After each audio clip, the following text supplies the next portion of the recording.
Satranç Oyunları kanalından herkese merhaba. Harika bir oyunla karşınızdayım. Hazırsanız oyuna başlayalım. Tali oyuna E4 hamlesiyle başlıyor. Merkeze piyon yerleştirdi. Filin ve vezirin çaprazını açtı. C5, Sicilya savunması D4 karesini kontrol ediyor. At F3, D4 ve E5 karelerini kontrol ediyor. E6, filin çaprazını açarken D5 karesini kontrol ediyor. E6 sürüşü merkez piyonları ile ilgili esnek seçenekler sunuyor. İleride D5 sürebileceği gibi E5 sürüşünü de yapabilir. D4, merkeze piyon yerleştirdi. C5 hücum ediyor ve filin çaprazını açtı. C alır D4, C dikeyini açıyor. At alır D4, açık Sicilya at merkeze yerleşti. A6, Sicilya savunması kan varyantı. At C3, E4'ü destekledi. D5 karesini kontrol ediyor. Vezir C7, C3 atına baskı yaparken E5 karesini kontrol ediyor. File 2, rok hazırladı. At F6, E4'e baskı oluşturdu. Fil B4 gelip C3 atını açmazı alıp E4 olan baskıyı daha da artırabilir. A3, B4 karesini kontrol ediyor. At C6, D4 atına baskı oluşturuyor. File 3, atı destekledi. File 7, rok hazırlıyor. Kısa rok, şah güvenliğini sağlıyor. Kısa rok, F4. F piyonunu merkez mücadelesine dahil ediyor. E5 karesini kontrol ederken alan kazandı. D6, filin çaprazını açtı ve E5 karesini kontrol etti. Vezir E1. Tal vezir G3 gelip şah kanadından hızlıca saldırıya geçmek istiyor. At alır D4. Gerilimi sonlandırdı ama bir sebebi var. Fil alır D4. E5. Tempo ile E5'i sürdü. Fili istiyor. F alır E5. F dikeyini açtı. D alır E5. Fili istedi. Perez E5 sürüp alan kazandı. Taşlar artık daha fazla seçeneğe sahip. Tal de değişimlerle F dikeyini açtı. Kalesi F dikeyinden aktifleşiyor. İki tarafında kazanımları var. Vezir G3. E5 olan baskıyı artırdı. Piyon açmazda olduğu için Perez fili alırsa E alır D4.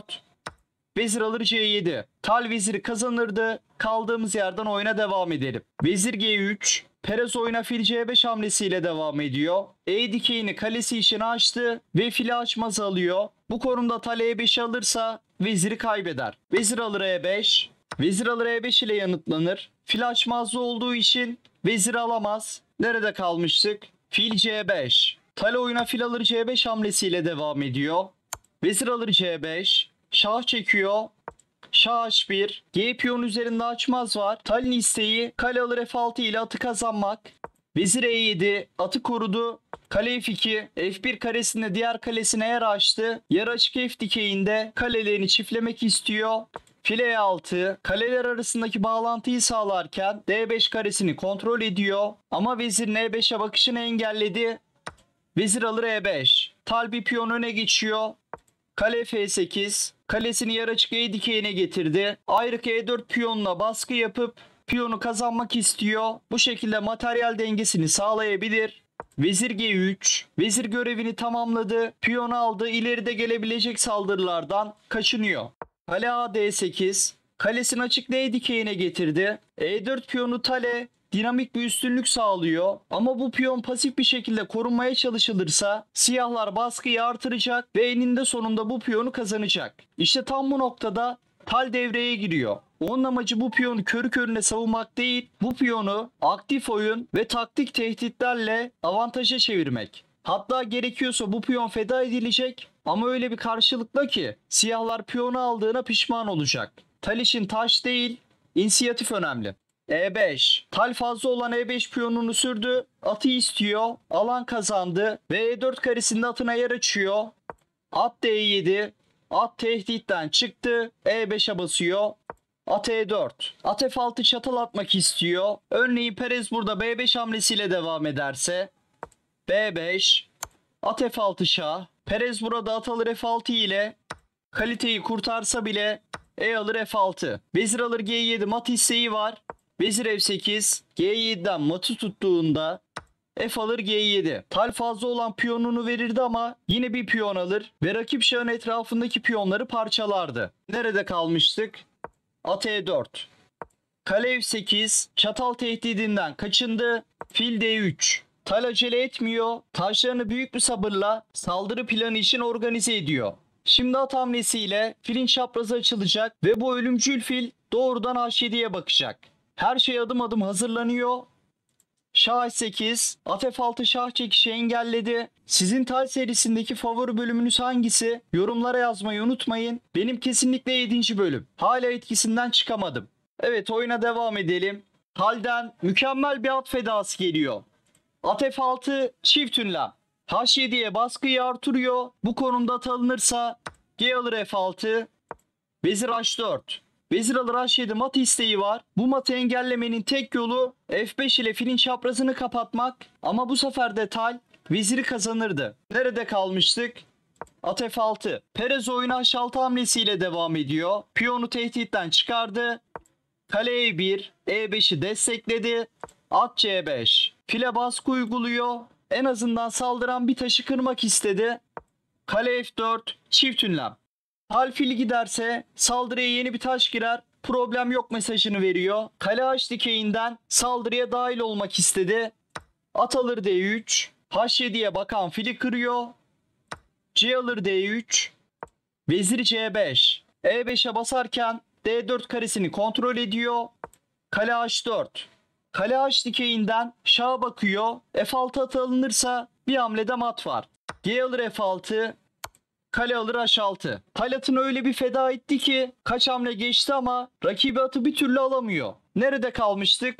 Kale H4. Perez kale D4 geliyor. Kaleleri değişip Tal'in saldırısını durdurmak istedi. Kale H5. Kalesini istekten çıkardı. Kale H dikeyinden saldırısına devam ediyor. Ve E5'i destekliyor. Bilgisayar bu hamleyi beğenmiyor ama Perez'in bir tane doğru hamlesi var. Kale F D8. D4'teki kalesini destekleyecek. Vezir E3. H6'ya bastığında Vezir F8. Vezir savunmaya döner ve H6'yı desteklerdi. Kaldığımız yerden devam edelim. Kale H5. Bilgisayardan bakınca her şey basit görünebilir. Ama Tal burada çok güçlü bir baskı kurmuş durumda. Bu pozisyon insan gözüne eşit gelmiyor. Büyük ihtimalle tahtanın başındaki her iki oyuncu da Tal'in üstün olduğunu hissediyordu. Çünkü bilgisayar sadece hesap yapar ama satranç tahtasında hissedilen baskıyı, gerilimi anlayamaz. Perez oyuna kale C8 hamlesiyle devam ediyor. Vezir E3, çift ünlem. Tal'in üstünlüğünü kanıtlayan tek hamle. At yine alınamıyor. At alınırsa G alır F6. Tal vezir alır H6 şah çeker. Şah G8'den sonra vezir H8 ile mat ederdi. Nerede kalmıştık? Vezir E3. Perez oyuna kale E4 hamlesiyle devam ediyor. Ucuz bir deneme. Tal burada vezir alır C5 yaparsa kale alır E1 şah çeker. Vezir G1 kapatılmak zorunda. Perez öne geçerdi. Kale E4'e geri dönelim. Kale E4. Bu konumda D alır E4 yapılırsa vezir alır E3. Kale alır E3 ile vezir alınırsa Tal arka sıradan mat olur. Vezir alınamıyor ve siyahların saldırısı mata giderdi. Kaldığımız yerden oyuna devam edelim. Kale E4. Tal'den mükemmel bir kale fedası geliyor. Kale alır H6 çift ünlem. Perez oyunu terk ediyor. Bu konumda G alır H6 zorunlu. Vezir alır H6 bir hamlede mat var. Analizi beğendiyseniz videoyu beğenmeyi ve kanala abone olmayı unutmayın. Sonraki videoda görüşmek üzere.